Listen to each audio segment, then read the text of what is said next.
you guys talking about? That she wants to sell her house even though she just bought it 3 years ago.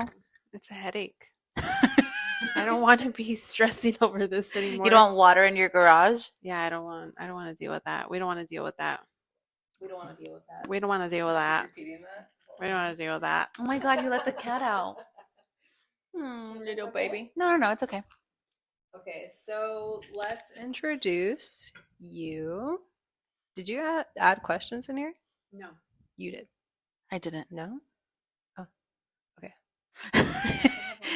Like something's highlighted. Oh, really? Yeah. Did I accidentally highlight something? It's fine. Maybe I You did. can see it better. Or maybe it's just because I shared it with you. Okay. So introduce yourself. What is your name? You also don't have to introduce your whole name. My name's Ivette. Okay. Ivette Serna. I'm okay with telling my last name. Okay. And so where are you from? I was raised in Highland Park. Mm-hmm. My parents are Mexican. They're from the state of Michoacan. They're from a little ranchito out in the mountains of Michoacan. Such a beautiful place, and I have such good memories of that rancho because they used to take us there every single year when I was when I was 1 till about I think it was like 16 years old. Every summer we would spend the summers with our grandparents, so I have really fond memories of them. So yeah, they're from Mexico, Michoacan. I grew up in Highland Park. I lived there till I was about 25 years old. Mm-hmm. Then at which point we ended up being victims of, gentrification. Really? Yeah. That's interesting. Yeah. And then I moved to Boyle Heights for like maybe a year. Mm-hmm. And then I bought this house like 4 years ago, I think. No, 2019. It's been 5 years. Yeah, 5 years. Wow. So I've lived in South LA for 5 years now, and the craziest part is that the feeling that I get here in South LA Mm-hmm. is the feeling that existed in Highland Park when I was growing up there. It's like very like family oriented. You have a lot of Latino and Black families that live in this neighborhood. Everybody just kind of looks out for each other. Mm-hmm. It just feels like what Highland Park was like when I was growing up. So it's Yeah. really nice. Okay. So when you guys were living in Highland Park, did you guys own a home or like were you renting? We were renters, yeah. Okay. My parents and my sisters, we lived in this place since we were like 3 years old. I think we moved into that place. Mm-hmm. Wait, before that, we still lived in Highland Park, but a different house. But we had been living there since we were 3 years old, up until we were 20. I was 25. My parents were renters, and as I think for them it was like a missed opportunity earlier on when, for example, my uncle Javier, he bought a house in the early like 2000s, I would say. No, like like late 1990s. Mm-hmm. And the houses were like I think he bought his house for like $150,000, and now it's worth almost like $1 million. Mm-hmm. So there was like this missed opportunity, right, for our parents to buy a home, but it was just they just didn't have the income or the like down payment to do it. So right. So yeah, then we ended up getting a notification one day. That's scary. Yeah. Wait, how old were you when you guys got that notification and you had to move? I was 25. Oh, okay. Yeah, I was 25, and I was already working for the city of LA, which is the Oh, craziest wow. part. Yeah. That's so ironic. Yeah. Yeah. It was just really intense for me because I remember feeling like, well, I know tenant rights, and I know that what they're doing is illegal. So like, let me connect with the departments, right, that oversee these tenant rights. Right. And I reached out to them. I even reached out to, at the time, she was the housing director for Gil Cedillo. And I knew her because I used to work for him. Right. And so I was like, hey, I'm reaching out because this is happening. They were like, there's nothing we can do. And so I just felt so hopeless because not just for myself, but for everybody that was going through that in Highland Park, because I knew that if I was feeling hopeless and I knowing that I, one, worked for the city, two, knew the resources and the contacts, and I was still getting evicted. Like, Right. There I was can't no hope for imagine. anyone else. Yeah. Yeah, there's no hope for anybody else. And so it was really frustrating and just really saddening because I knew that everybody that was going through it was feeling the same way. Right. Yeah. Damn, that's crazy. Did you feel, I mean, okay, so that means you were visually seeing and experiencing the gentrification going on in Highland Park because it happened when we were younger. So what did you think about that when you were Yeah, first it seeing was. it? Because there's like a conflicting feeling sometimes. Yeah, Yeah. absolutely. For at least, especially for me, because I remember this, during college, I worked at Café de Leche. I got a job at Café de Leche, Hmm. which It's on is York, right? it's on York and Avenue 50, and it was one of the first like cool businesses that opened up on that stretch of York, and I was working there, and I just remember seeing such a different demographic like coming into the cafe, Hmm. people that I didn't know, that I'd never seen before. And I was like, who are these people? Like, where are they coming from? And like, I've lived here my whole life and I've never seen you. So, and then I became friends with a lot of them, right? They were really cool folks that would come in and became regulars of mine. They like would invite me over to their places. We like would go out to drink.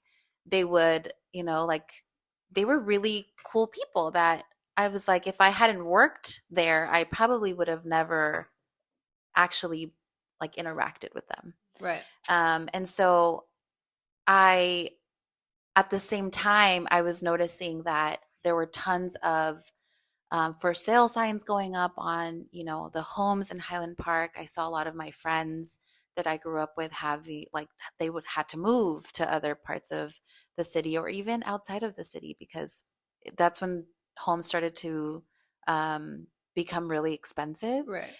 And so I just remember seeing a change. Like it was a really, at first it was very like subtle, and then out of nowhere, it was this completely different neighborhood. Hmm. And so for me, it was this like conflicting emotion of like, well, yes, it's a new demographic, and all of my friends and all of the people that grew up here, a lot of them are having to leave. Right. And at the same time, I was like, well, but I know the new demographic, and I know that They're not they're bad not bad people. people. Yeah. Yeah. So it was tough. It Yeah, was I'm tough. sure. Because, when that started happening, there was a difference in like safety matters. And I was just like, I felt more comfortable being able to like Walk walk down the down street. Fig and Yeah. stuff. Yeah. Um, And there was such cool stuff popping up, right? Like some stuff, some stuff. some Yeah. stuff's like still pretty obnoxious. Yeah. One thing we constantly get complaints about is like the number of alcohol licenses Yeah, that that's are a good going up thing to there. It's mention. It's really so kind of much. frustrating at Yeah. this point. Yeah. It's a lot. And I mean, it's understandable. Like, why do we have so many bars popping Right. up? Like, there's so many other types of businesses that could Thrive on thrive that and street. Yeah. serve the residents of that area. Okay, so we covered your experience of Highland Park. What schools did you go to? Did you go to Franklin or anything? Yeah, I did. Okay. I went to Franklin High, went to Burbank Middle School, and Did you guys Monte go to school Vista. together? We did. Yeah, but Elaine was too cool for school. She I was didn't. never in school. I was always ditchy with her cousin. Yeah, Okay. my cousin was bad influence on Elaine, I or know. vice versa. Yeah. It's You probably never vice know. versa because Elaine just wanted to be home Like a party animal. watching TV, Oh my gosh. Yeah, eating cup of noodles. that's the I was just best. gonna say that with your hot Cheetos. With my auntie. Nothing. Yeah, some people never change. You're still that person. You're the person that taught me how to eat Doritos properly, and it's to add lemon to. Oh, And Doritos. tapatio? Yeah, and tapatio. That is the best way. That's hilarious. I didn't know that. Yeah, now I can't eat Doritos any other way. Yeah. Were you a good kid in school, like in high school? I was a good kid in high school. Were you like, did you like get good grades and everything? I didn't get the best grades. I Okay. had a decent GPA. I think I knew What's a that. decent GPA? Oh my God, it's like embarrassing. She's gonna be like, it's a 3.8. No, I think it was like, so in high school, my GPA was higher than than in college. Okay. So I won't share what my GPA was in college. But in high school, it was like it was like a 3.0. Okay. But that was like, all good. I was, what? Oh, you're all cum No, I was, okay, so I was part of the cheerleading team. She's like, and the dance committee. And I was the vice, Oh, don't even ask me my how how this happened, but I was the vice president of the math science club. Oh my God. Even though I knew nothing about, I hated anything that had to do with numbers. And so I don't know how that happened. I think the teacher just liked me. But I was a decent student. I think in college is where I really had to figure out what the hell I was doing, because it was like, Did this you is go? no joke. Did you go to university right after high school? I Okay. did, yeah. I decided to stay in LA. There was a part of me that really wanted to leave, Mm-hmm. but it was like, first, like the oldest daughter and having to think about like my parents and Yeah. some of the like responsibilities of being the oldest daughter and having to help them out. I was like, I can't leave them. Like, Mhm. I'm not going to go and study out of this like state and just leave my parents. So I was like, I'll stay. Yeah. So I went to CSUN, which was a really great school. Like, I think for a long time, it was underrated. I think now people are starting to realize how great that school is. But yeah, I went to CSUN. I went in as a comms major. Mm-hmm. And then immediately it was Wait, like communications? yeah, Okay. communications. And then I immediately was like, my anxiety is too insane to like do anything in comms. Like, I was thinking of maybe doing like reporting or like journalism and Okay. like being on TV. And then I was like, who do I think I am? Like, I could never. So I took a class in religion once and I fell in love, and I ended up switching my major to religious studies. Oh, that's your major. Yeah. Okay. Yeah. Did you have like what do they call the side majors? What do they call that? Psych We're all college graduates here, but no, this like if you have a major and then you have like a smaller minor. Duh. Oh, minor, yes. Yeah, it was in no, it was Middle Eastern Middle Eastern government. Okay. It was so weird, I know. I'm like thinking back, how did that happen? Okay. So all right, so let's kind of like go into how you got into politics and your job with these majors. Yeah. Okay. So it was the weirdest thing. It was my last semester in college, and I was freaking the hell out. I was like, who the hell is going to hire a religious studies major? Like, why did I even Yeah. major in this? What was my goal? And I was like, I'm going to struggle to find a job. And so I was freaking out. And I remember I was at Café de Leche, and there was this customer that would come in. She was a regular who had a business right next door, and she asked me if I wanted to help her put together the annual Highland Park holiday parade, Mhm. because she was in charge of that. She was like the president of the Highland Park Chamber of Commerce. Mhm. And I was like, sure, I've like never done that before, but yeah, I'll help. Yeah. And so we were at a meeting to organize it, and she introduced me to this girl named Melinda who used to work for Gil Cedillo at the time. Mhm. And she was like, hey, like, I'm looking for an intern. Would you be interested? And I, like, even though I minored in Middle Eastern government, like, I knew nothing about politics, government, nothing. I was like terrified. I'm like, I don't even know how I would help you, but like, sure. Mhm. And so I took the internship position, and I was unpaid for months, but I was like, look, I need to figure out what the hell I'm going to do with my life. So Right. this is an opportunity for me to learn whether I can be good at this, whether I'm interested in it, and whether I want to stay. And I remember thinking too, like, there's so much happening in Highland Park. Like, there's so many changes going on. Oh yeah, so like give us like a time frame of like when Yeah. this was all So happening. this was around 2013 Okay. that I was interning for Councilmember Cedillo at the time. Mm-hmm.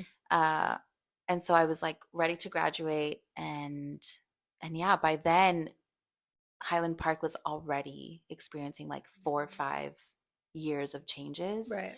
And I was like, there has to be something that I can do. And so I was like, this might be the way, right? Like if I go and work for the council member that represents this area, like I might be able to help. Yeah. Make some changes. Exactly. Yeah. I mean, it wasn't long before I realized that was me being naive. Yeah, I know. But yeah, that's how I got into that position. Once I graduated, they were gracious and they opened up a position for me. So I was like their office manager. I was answering phone calls for 2 years. Okay. From like angry constituents being like, there's the sidewalk is, the tree is uprooting my sidewalk and you don't care, and you don't care you don't care about our neighborhood, and you don't care about me being able to like walk down the street. It was like angry callers every single day that I would have to. Oh my God. Yeah. How stressful. Yeah, it's insane. I'm like, well, but I do care. I live here. I live here. I live up the street. Yeah. So it was intense. And then, I think that after 2 years, I was like, okay, it's time to move on, because I didn't want to have to be answering angry callers every day. And there was a part of the job that was joyful, where I was able to like connect with a lot of people that I didn't really know, and that were doing really great work in the community. Mm-hmm. So that was a lot of fun for me, and just understanding little by little how government worked. How does it work? Oh my God, girl, it's a maze. It's like, till this day, I think about just how like bureaucratic things are, and how when somebody calls in, for example, to like get a pothole fixed, right on their street, like, okay, easy, send the department out to like fill that pothole. Right. It is so insane, the process by which someone could get that pothole filled, where you have to submit an application. And then if it's part of like an area that is prioritized within, the number of potholes in the entire city, oh my God, it's just insane. And I think that was always for me the hardest part, where I was like, people in LA just want a safe community. Mm-hmm. They want their streets to be cleaned. Mm-hmm. They want the most basic things, and we still can't figure out how to get it together. Yeah. Like, where the fuck are my tax dollars? Yeah, where am I tax? Yeah, which is like what? So fair. Yeah. It's such a fair question. It's kind of crazy to hear that, because I was gonna ask you this question about potholes. Mm-hmm. That's so funny. Because I moved to like the South Bay about 2 years ago. Mm-hmm. And there was a pothole that my boyfriend had hit, and his tire got like, fucked up. And he's like, it's just like on the street. It's like huge. And like, he was complaining about it. And I was like, you know what? Like, I'm going to look into this and go to the city and see how we could get this fucking fixed. Yeah. So literally all I had to do was send an email, and they fixed the pothole within a week. So I don't understand insane. Like how. Yeah. I know South Bay is still considered LA County, but I just don't know how like central LA like functions this way, because it's a mess. It's a huge mess, just like LAUSD. It's crazy. I know it is. It's part of it, I think, is that the city of LA is about 4 million people, and you have departments that are so understaffed. Like and I'm starting to sound like the bureaucrat now, but like they're so understaffed that like even if they had the money to do it, they don't have the people. Yeah. And that's like another, and not to say that they have the resources they need, because they truly don't. Which is one of the reasons why my boss voted no on the budget. But anyway, that's a different story. That's like a different question, because I was really proud of her for doing that. Like, I think she's awesome. I think, her heart's in the right place of Yeah. like kind of changing the direction of, the Yeah. district or just politics in general. I know. That is, that's why I always tell people like, when they ask me like, how's your job going? How's being the chief of staff to Councilmember Hernandez going? And I'm always like, it's fucking chaos every fucking day, every minute of the day. Like, it's insane. And I would never do this job for anyone other than Onisis. Oh, really? No, yeah. She's like the only person that I would ever do this for because Oh, yeah. I truly like believe in her, and she's just the shit. She's just like a human being that really truly cares. Yeah, she's very down to earth. Yeah. She's not your like typical elected So let's official. introduce like your boss and like what district you go. Like, yeah. So I work for Councilmember Hernandez, Onisis Hernandez. She doesn't like it when I call her Councilmember, or she doesn't like it when I call her boss.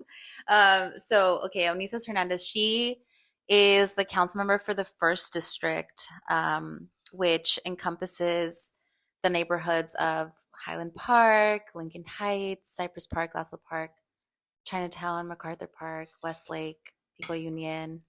What am I missing? Montecito Heights, Mount Washington. I think I got them all. Yeah, sounds right. Yeah.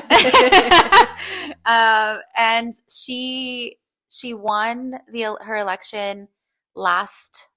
Oh my God. December. Oh no, it was earlier than December. She moved. She got sworn in December. She assumed in December. Yeah, and she won her election in July? I can't remember. Anyway, we've been in office for almost a year.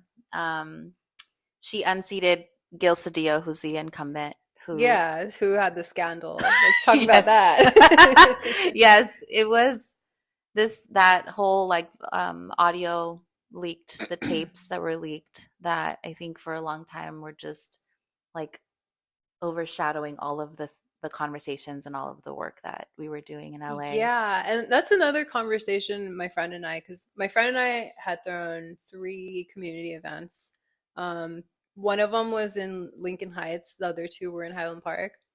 And this is something I wanted to mention to you because I reached out to like Jimmy Gomez, I'm pretty sure Kevin De Leon, and maybe Huizar. Not sure if he was in office there, but possibly. This is like the surrounding districts. Yeah, Huizar was no longer. Well, I don't know when this community event happened, shit. Before the pandemic. Yeah, before the pandemic. It was like 2018, 2017. Yeah. 2017, 2018, around that time frame. Maybe even 2019.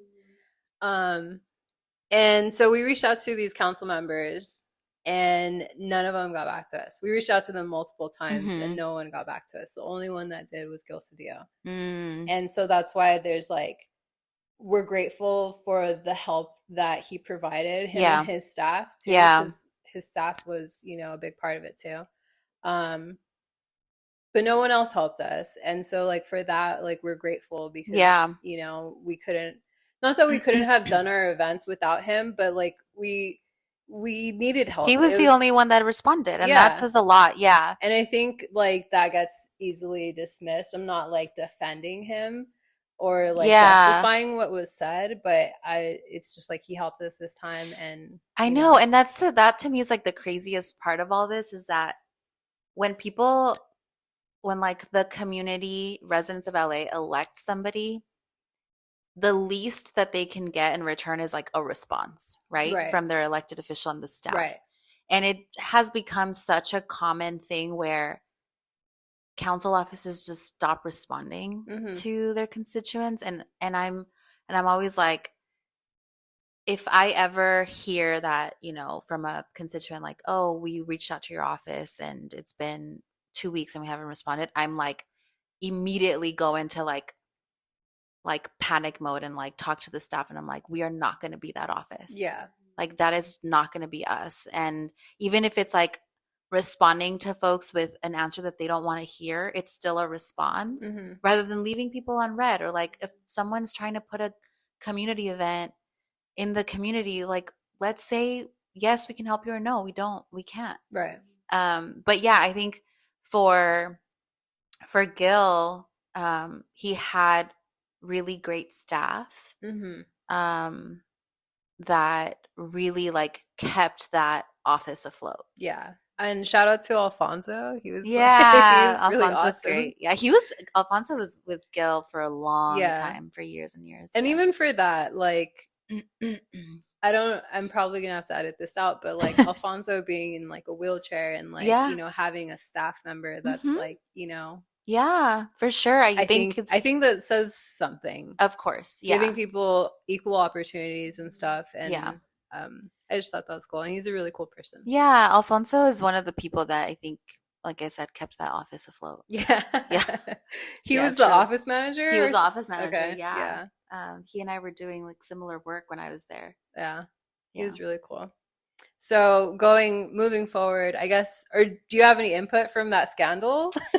You know what? I think when it happened, I felt like it was like I could breathe again. Like it was a sigh of relief, because I think for so many of us that work in that building, we knew certain things about these council members, and some of, like I had to work with Nuri Martinez's office on, collaborating on certain things, and they were just really like, I can say this now because she's no longer in office, and she had her fall from grace. Like she was a bully. Really? She was a bully to the staff in other offices that just didn't align with the ways that she was trying to do things. And I just recall always being like, if there was a motion, a policy, like policy motion that I had to like introduce, and I had to like work with her team to get that introduced, I would just have so much anxiety, because her and her team were bullies. Like it wasn't just her. It was like everybody that worked under her just had to adopt that kind of work ethic, which is like not even work ethic. It's just BS. Yeah. So anyway, I just recall being like, okay, finally, like other people know what she's like. And to a different degree, like what was said on those tapes was just disgusting, right? But for me, it was really like a sigh of relief. Like, okay, I don't have to like be quiet about how I feel about her. Yeah, she shot herself in the foot. Yeah, exactly. Which is kind of awesome when that happens. Yeah. Like when a bad person like really shows who their true colors. Like like the universe, like I don't have to do this work. I know. Yeah, that's what I told. I used to work for Councilmember Nithya Raman, and I remember like she and I had to go through so much with that office, because again, she was Nuri's staff, and Nuri were such bullies, and they were bullies to Nithya, because Nithya was like, she was new and she was one of the more progressive council members. And I just remember when that happened, like Nithya and I just looked at each other and we just like smiled, because we were like, oh my God, it's like we don't have to deal with that anymore. Yeah. Right.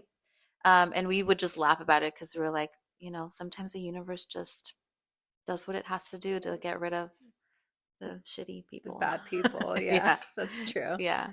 So what are like the changes that you see working with your old boss and your new boss?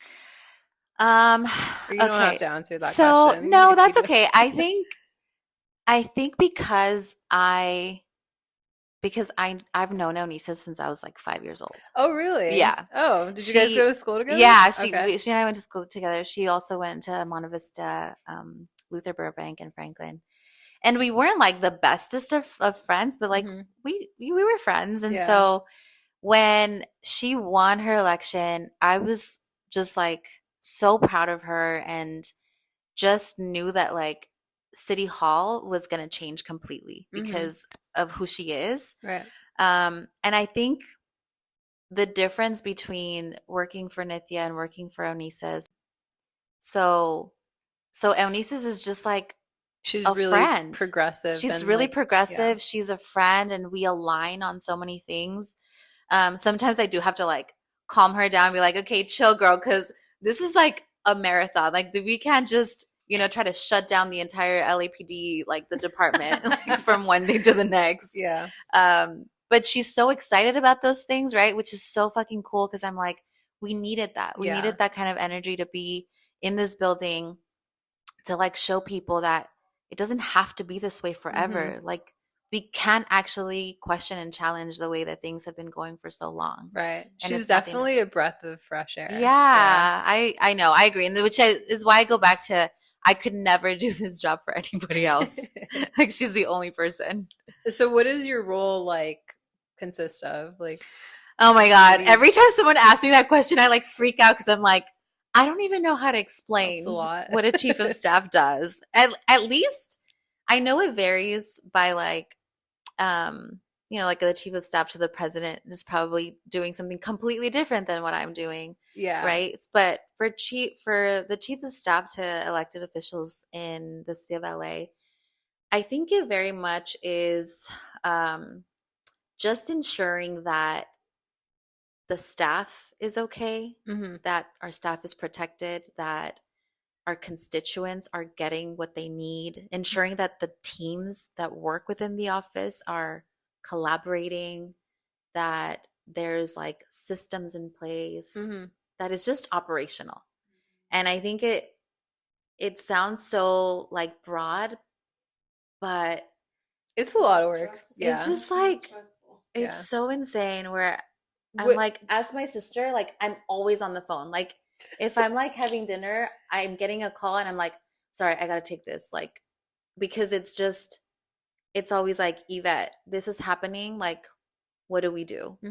And oftentimes I'm like, I don't know. Like, I've never had to deal with this. Like, I have no fucking clue.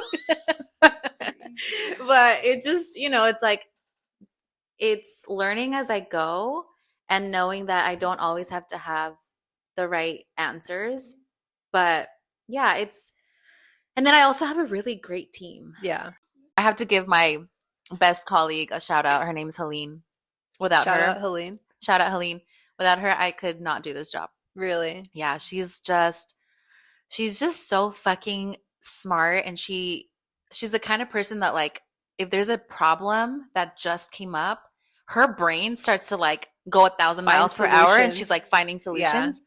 Well, I love on the those other people. hand, I know that's I'm like Helene, but on the other hand, I have to like sit on it and really make sure that what I'm gonna propose is going to have the least amount of like problems and issues Backlash or and something, backlash. yeah. Yeah, like I have to be really strategic. And sometimes, you know, that could be good. Other times it's like, no, girl, like You this need to issue is think like quick. happening now. Yeah. Like so it's a good balance. Yeah. I don't know. It's dealing with staff, like, you know, sometimes there's drama in offices, like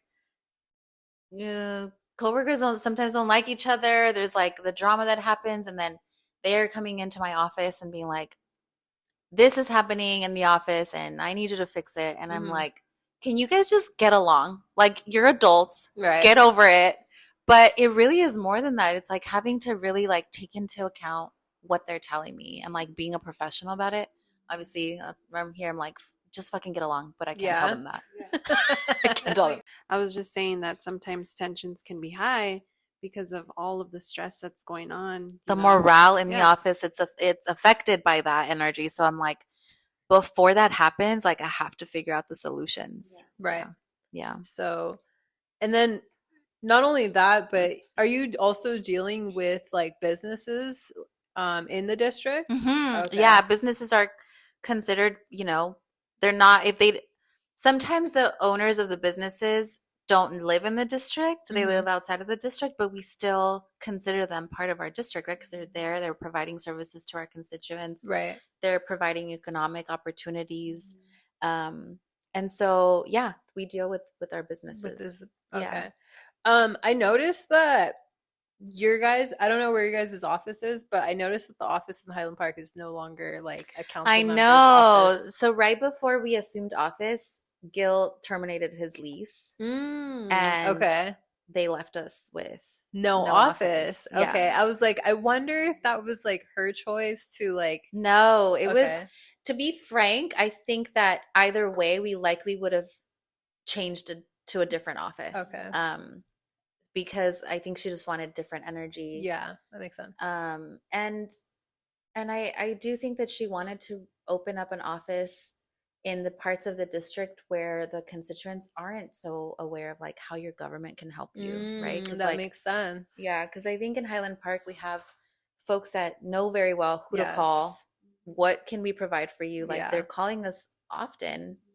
And it's interesting, sorry to cut you off, No, but it's fine. like it is interesting because not saying that there's only like white business owners in Highland Park now, but there are a lot of people that are, I would say, more educated Mm-hmm. and informed of what Yeah, they have resources to and what the exactly. government, provides. Exactly. So I think that is actually, I was a little sad when I was like, okay, like I used to like being able to just pass by, like, Yeah. And my know that your council government members. office Yeah. was there. Yeah. And then like when I was working with them for a little bit, like I was like, oh, it's cool. I could just go up the street and like Yeah. talk to them. Yeah. But now that you're saying it in this different light, I'm like, that makes more sense because those other parts of the district do need more attention and more Yeah. like, I don't know, more to have more visibility. Exactly. And that was her goal. Her goal was like, look, I can continue having an office in Highland Park, and I'm from Highland Park, right? Like Yeah. this is where I grew up.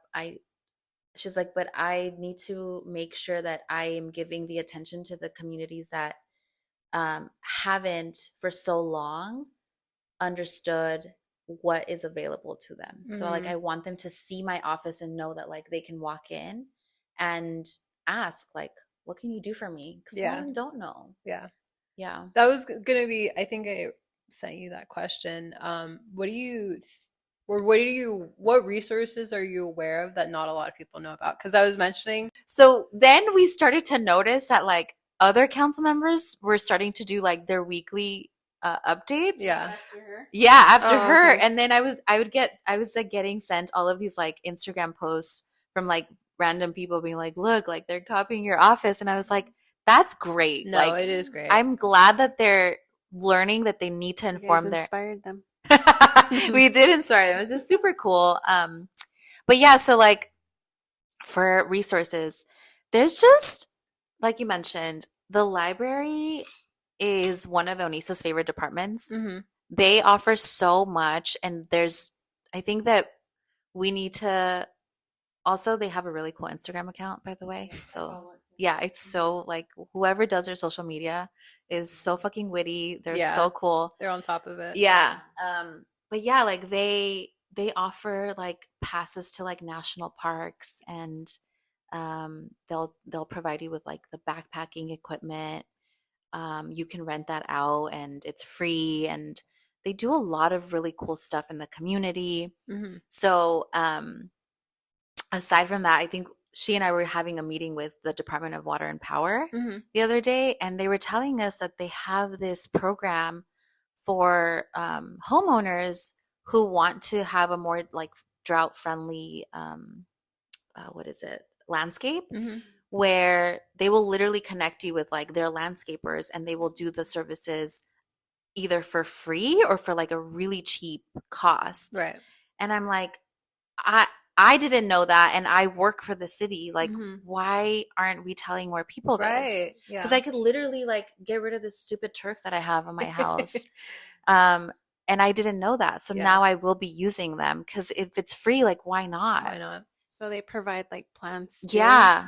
Oh. Yeah. Like they provide the plants, they provide the landscaping design. Like they'll design your front yard for you, your backyard. Nice. Yeah. Wait, is this free? You said this is Yeah. free? Yeah. FREE?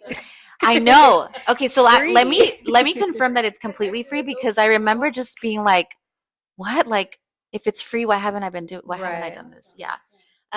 There's just so much. It might not be free, but it might be like at lower cost. Yeah. Okay. Because landscaping designers are expensive. They are. Yeah. Yeah. Especially good ones. I know, I don't know if this is still a program.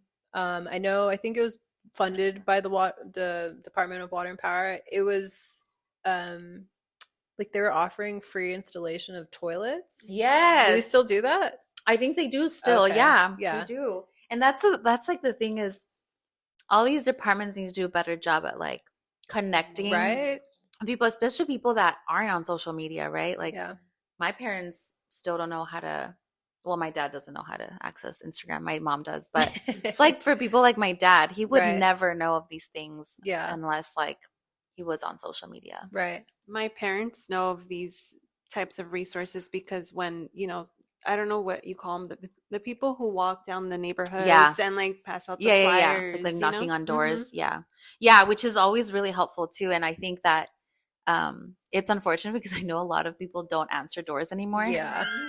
Thanks to other people that knock on doors. No, but honestly, do you remember when we were raised Seventh-day Adventist and they would make us do that on Saturdays? Oh my God. And I would be like, God, no, I don't want to. Like, please don't make me. And I was just like always trying to get out of it. Always. But yeah. I know They're not Catholics Catholics, are like, they'll forgive me. You guys don't even care about your religion. I know. I feel like the modern day Catholics don't really care. Mm-hmm. Yeah. I don't. This is a tradition now. Even though I'm not Catholic, I'm still one of the Catholics because I did confirmation, baptism, communion, all of it. You Legally, by paper, I'm Catholic, but I no longer believe. Yeah, that's what I'm saying. It's like more of a tradition now. Yeah. You don't really like practice. It's just part of your culture. Yeah, it's a little more modernized. But like I would say like people in the generation, what is that? X? Like my parents' generation? No, my parents are boomers. They're like, Like, they excuse just me, they're not they that just old. missed it. I would say like the people that are around like 55 right now, they're disco people. yeah, they're still kind of like practicing Catholicism and like my mom's like, "Don't you do that? Why are you wearing that?" Like, Really? Do they I'm still? Like, are you serious? I think my parents got over it. They was like, "You're a lost case. Why even bother?" Yeah. My mom was telling me because my parents go to church every Sunday. Damn. And my mom was telling me that the priest was like not talking down to them, I guess kind of is, because he was saying like, oh, you guys come to church and like don't even bring your kids with you anymore. Like your kids don't. Shit. And my mom was telling me, so I was like, who does he think he is? I telling know. you guys this Jeez. Stuff, So know? he's like trying to guilt them into bringing you Yeah. guys to church. To church. So See, that's what I'm like. That's what I don't like Yeah. about these like religions where they're just like they're trying to guilt you into the religion. yeah. And I'm like, no. That's why I left. That's why I Are you stopped going. religious at all? No. No. Mm-mm. I used to. You used to be though, because you're Yeah. religious studies. Yeah, I used to be religious before I became a religious study Okay. major. I think when I started to learn about like the different ways that religion can provide all of the good things and all of the bad, I was like, there's so much that I can learn from every different religion, right, that exists, which is so many. I think at some point they were like, I remember reading that there was like 600 religions that are born every day and they die every day. Really? Yeah, it's insane the amount of Interesting. like but yeah, I stopped practicing, and I think I'm more than anything just try to be a good human being. Yeah, right. I think that's like the point of, at least I know in like Christianity and Catholicism, you just like be a good person, even though some of them don't practice what they're preaching. Mm-hmm. But the moral of the stories are being a good person, be kind to your neighbor, like, Right. you know, look Yeah. out for one another. Yeah. So Yeah. I think that's, yeah, because I stopped being religious a long time ago. But I feel like I just need to know that I'm a good person. Yeah. And that's all That's all that gonna, matters. like, Yeah. Like, yeah, that's all that matters. Yeah, you don't have to be like, well, I'm Christian and that makes me a good human. And like, yeah, because there's a lot of people that are super religious and then they're super judgmental. And then I don't see how like you're just defeating the purpose of you being religious. Dude, I remember that, well, because Seventh-day Adventists, they're super strict. They don't let you like get piercings. Mm-hmm. We weren't allowed to wear jewelry. We weren't allowed to wear like short skirts. We weren't allowed to like drink or party, especially on Friday nights or Saturdays, because that was like the day that you like practiced and that you held sacred, or dance, or like it was really strict. Yeah, and I just remember And I know, I just remember walking into like the church, and then if I wasn't wearing like the perfect like dress or outfit, I would be like judged by people. Yeah. And I was like, this is not what religion should be like. When did you start becoming aware of that? Like, I think I was like 15, or maybe earlier, but I didn't act on it until I was 15, where I was like, fuck this. Wait, you stopped being religious when? I think I was like 16 years old when I 16? stopped going. Yeah, it was just too much. There's a lot of hypocrites. Yeah. I remember like I met my first boyfriend at church, and he turned out to be a psycho. I feel like a lot of people. what? Go. I was just gonna say, I feel like a lot of people that are like crazy, like religious, Yeah. like they're usually psycho. It was just, I was like, I can't believe that you are Seventh-day Adventist. You're insane. I don't even know what that religion is. Like, Essentially, it's a denomination of Christianity. We believe in, all of the things that Catholicism believes in, except for like praising the Virgin Mary. I think Okay. it's just or like saints too. or saints. Yeah. Yeah, we don't hold saints or the Virgin Mary as like the main altruistic, like, Yeah. Do character you guys of the believe religion. in the Virgin Mary? We do. We obviously Okay. believe that like she is the mother of Jesus, Okay. but Did you guys believe that she was a virgin? yes, Oh, okay. yeah. Like, is there a religion that doesn't believe she was a virgin? Like, is I know, anybody I'm have just like, logical what is sense? this? That's I know. for real. Okay, so we kind of like detoured, but it's okay because we only have like 10 minutes left. Great. Yeah. Did that go by fast? Yeah, it went super fast. Is there anything you wanted to mention? Were you nervous at all to do this? Yeah, I You- think really? yeah, I think so, Okay. because it's been so long. Yeah. And I think mostly I'm so used to having Onises be interviewed for things, or like doing podcasts, or doing like, She's on podcasts? I think she's been on a few. Yeah. Yeah. I'm gonna try to invite her. Yeah, you Once this should. gets better. You totally should. That I'm so not used to doing this. Like, it's just not who I am. Do you guys ever get any like rude comments because she's young? Like, or because she's a woman, or like I think anything? it's rude comments, just yes, because she's young, and I think people assume that like she's not going to know how to handle being an elected official and Mhm. representing over like 250,000 people. But Yeah. like and yeah, also because she's a woman, I think there's people that still are, living in 2 centuries ago, where they felt like women just couldn't get shit done. Right. But like, we're proving them wrong. Like, I think that's the beauty of it, is that like, especially on social media, where this is why I got off social media, by the way. Like, I no Mhm. longer have Instagram, because I just kept seeing how shitty people were to her, Mhm. that I was like getting so emotionally like drained by it, that Yeah. I even told her, I was like, you should not be reading these comments. Like, but it took her so long to finally like get away from it, She because stopped reading the comments. yeah, she still does from time to time, where Okay. she'll like screenshot something and she'll send it to me, and I'm like, I told you not to read the comments. Comments are dangerous. They're horrible. I got into the comments for that library card thing that I was telling you about, because somebody was like, completely just talking about something else and like being angry with her, like, you should be more concerned about this and that. Yeah, And I was people like, are never happy. I was like, dude, are you serious? Like, this is something I didn't even know about, and I'm a little more informed into Yeah. like politics and stuff. Yeah. And I think it's a great idea that she's posting these videos. Like, why are we trying to gatekeep resources? Yeah. Like, we're paying tax dollars for it, and more people should know Should about know the about it. resources that are offered. It's so saddening, because I'm like, there's people that will never like her, no matter how Right. good of a job she's doing.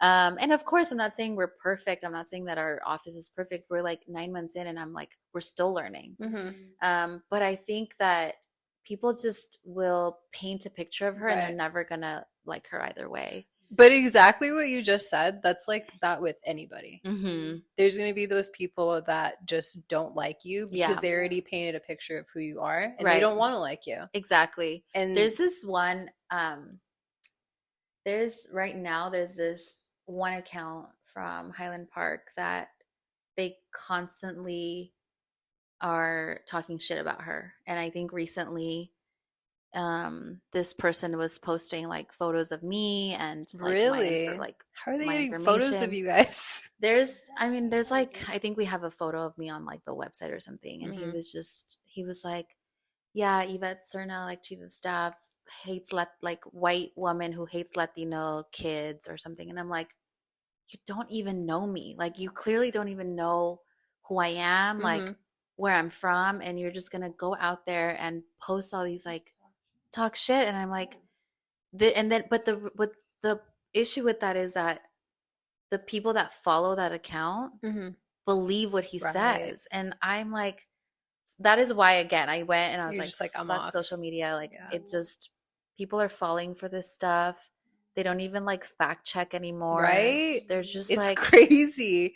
You Yeah. can just like post a meme and people will be like, "Oh, that's true." Like, Yeah. I just believe that. It's It's wild. so crazy. It's so insane. Um, See, this is what I mean. Like, when I get That's- calls, like, do you mind if I put it on pause? we could just end it here. Are you sure? That's cool. Okay. Yeah. So thank you for being here. Oh my God, thank you for having We'll me. have you back. I know you got things to do.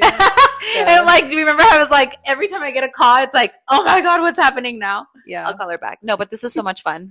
Yeah, it was fun. Thank you for being here. Thank again. you. Thanks for All right. having me. Bye. Sorry, guys.